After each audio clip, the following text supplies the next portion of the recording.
Hello bachcho, let's read the question. In the figure shown, the spring is relaxed and mass small m is attached to the spring.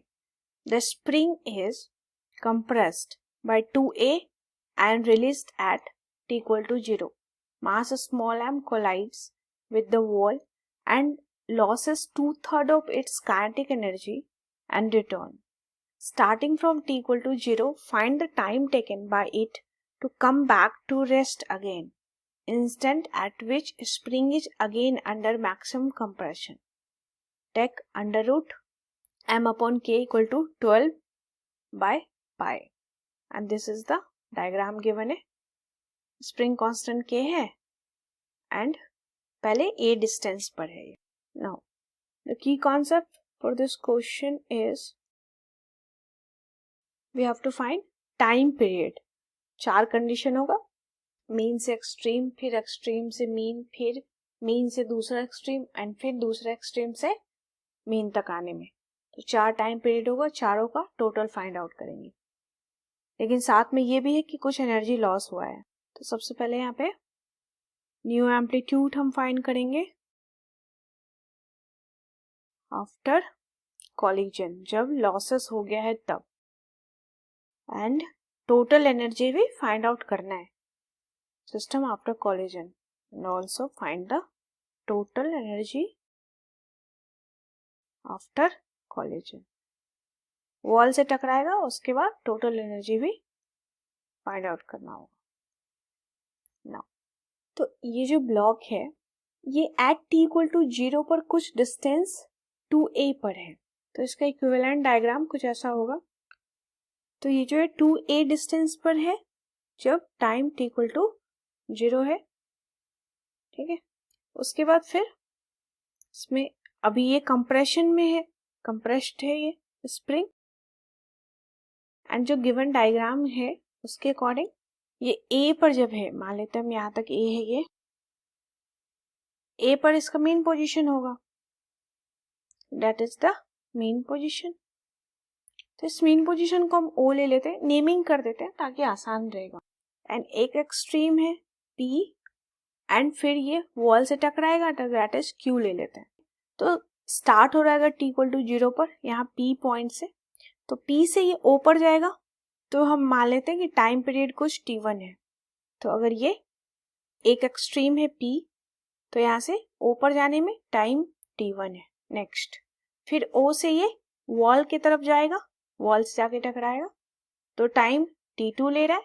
फिर wall से टकराएगा तो कुछ losses हो जाएगा and वापस लौटेगा again O पर तो time t3 है. एंड लास्ट में फिर मीन से एक्सट्रीम पर जाने में तो टाइम लेगा t4. तो हम देख सकते हैं कि जब मीन से एक्सट्रीम पर ये एक्सट्रीम से मीन पर जाएगा तो t1 एंड t4 की जो वैल्यू होगी वो सेम ही होगी. बस यहाँ पे देखना होगा t2 and t3.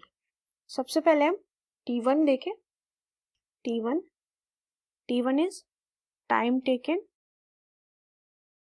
From extreme से जा रहा है ये मीन पर, एक्सट्रीम टू मीन पोजीशन पर. तो क्या हो जाएगा हमारा टाइम t/4. अगर टोटल टाइम पीरियड है कैपिटल T तो t/4. ये हो गया t1. नाउ अब t2 के लिए. अब t2 तो क्या है कि जाके वॉल से टकरा रहा है ये. ठीक है. तो यहाँ पर फेज डिफरेंस देखना होगा. तो फॉर t2 टाइम पीरियड जब कॉलिजन होगा तो कह सकते हैं ड्यूरिंग कॉलिजन विथ वॉल से जब जाके टकरा रहा है, या कह सकते हैं बिफोर कॉलिजन. तो इसके लिए डिस्प्लेसमेंट इक्वेशन लिखेंगे हम. डिस्प्लेसमेंट क्या है हमारा? डिस्प्लेसमेंट है a. एसएचएम का equation that is y equal to a sine omega t. तो डिस्प्लेसमेंट a है यहाँ. दैट इक्वल टू डायग्राम में देख सकते हैं डिस्प्लेसमेंट O से Q तक जाने में a है एंड एम्पलीट्यूड है 2a टू साइन phi1. तो यहाँ से फेज डिफरेंस आ जाएगा sine phi1 that equal to ये a से कैंसिल, ये हो जाएगा 1/2. तो phi1 की वैल्यू हो गई pi/6. नाउ तो टाइम पीरियड हम देख सकते हैं फेज डिफरेंस से. तो phase difference and time period में relation that is time equal to phase difference, that is हमने 5/1 लिया है, 5/1 ही लेंगे, upon 2 pi into time period. ये है π/6 into 2 pi into time period capital T. तो यहाँ से इसको सॉल्व करेंगे तो ये आ जाएगा t/12। तो हमारा t2 आ गया है t/12। अब t3 फाइंड आउट करेंगे, लेकिन t3 के पहले जो हमारा t1 है t/4 वही हो जाएगा हमारा t4 भी। t4 क्या है? जो हम फिर मीन से एक्सट्रीम तक आने में जो टाइम ले रहे हैं, डायग्राम में देख सकते हैं हमारा t4 है ये। तो जो t1 है वही t4 भी होगा, तो t4 अलग से निकालने की जरूरत नहीं है। नाउ अब t3 के लिए प्रॉब्लम क्या है कि कुछ लॉसेस हो गया है, तो अब kinetic energy before and after collision देखना। नाउ t3 के लिए एम्पलीट्यूड चाहिए होगा, क्योंकि एम्पलीट्यूड चेंज हो जाएगा कॉलिजन के बाद ड्यू टू सम लॉसेस। तो kinetic energy before collision that equal to half into k into amplitude का स्क्वायर, तो एम्पलीट्यूड 2a का स्क्वायर माइनस डिस्प्लेसमेंट का स्क्वायर दैट इज a का स्क्वायर। सॉल्व करेंगे तो ये हो जाएगा 3/2 ka square. Now kinetic energy after collision क्या हो जाएगा? क्वेश्चन कह रहा है कि 1/3 टाइम्स हो जाता है, ये रिड्यूस कर जाएगा, तो 1/3 into 3/2 k a square that equal to half, ये 3 से 3 cancel, half k a square. Now total energy देख लेते हैं। टोटल एनर्जी आफ्टर कॉलिजन, जब ब्लॉक टकरा के लौट रहा है तब इसकी टोटल एनर्जी कितनी है? काइनेटिक प्लस पोटेंशियल, तो काइनेटिक हमारा आया है हाफ के ए स्क्वायर प्लस पोटेंशियल भी इतना ही होगा। एक्चुअल में टोटल एनर्जी तो कांस्टेंट ही रहेगा दैट इज के ए स्क्वायर। ये डायरेक्ट भी हम लिख सकते हैं। Now the new amplitude collision के बाद, तो न्यू एम्पलीट्यूड आफ्टर कॉलिजन लेते हैं ए डैश, तो एनर्जी को इक्वेट कर देंगे। तो टोटल एनर्जी हमारे पास K A square that equal to total energy तो कंजर्व ही रहेगा, तो half K square, half of K amplitude का स्क्वायर। ऐसे के से के कैंसिल, से ए डैश की वैल्यू आ गई है √2a। तो न्यू एम्पलीट्यूड आ गया हमारा। तो यहाँ से हम फेज डिफरेंस फाइंड आउट कर लेंगे। तो इक्वेशन लिखेंगे हम डिस्प्लेसमेंट का, डिस्प्लेसमेंट a है दैट इक्वल टू एम्पलीट्यूड, तो नया वाला √2a इंटू साइन φ2 सेकेंड, तो a से कैंसिल, तो इधर हो जाएगा आपका साइन φ2 इक्वल टू 1/√2, तो 1/√2 कहाँ होता है π/4 पर, तो φ2 की वैल्यू आ गई है π/4। फेज डिफरेंस आ गया हमारा।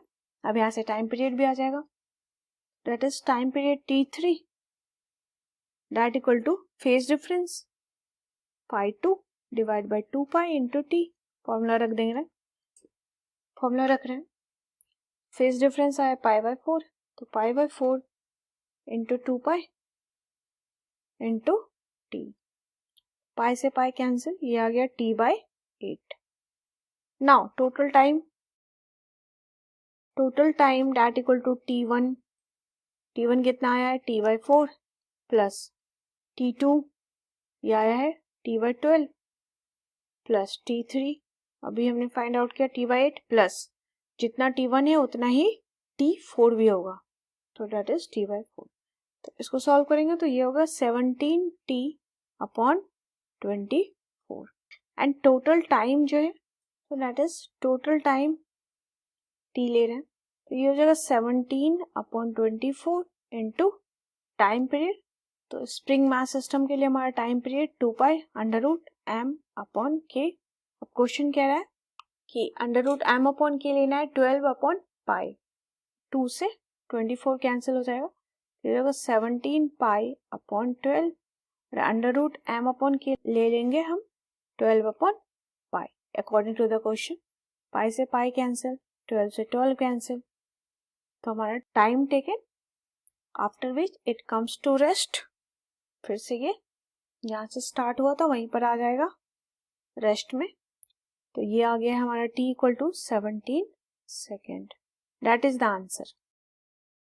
इस क्वेश्चन के लिए की कॉन्सेप्ट हमने देखा है कि सबसे पहले हम टाइम पीरियड की वैल्यू देखेंगे। तो एक बार t इक्वल टू 0 से अगर ये ब्लॉक स्टार्ट हो रहा है तो t1 टाइम लेगा मीन तक जाने में, फिर मीन से वॉल तक, वॉल पे जाके कॉलिजन करेगा, उसके लिए हम टोटल एनर्जी कंजर्व करके न्यू एम्पलीट्यूड की वैल्यू देखेंगे। तो ऐसे ही हमारा अलग अलग 4 टाइम पीरियड आ जाएगा एंड टोटल टाइम पीरियड इसका सम हो जाएगा। तो टोटल टाइम पीरियड की वैल्यू आ गई है 17 second. I hope you understood it well. Best of luck.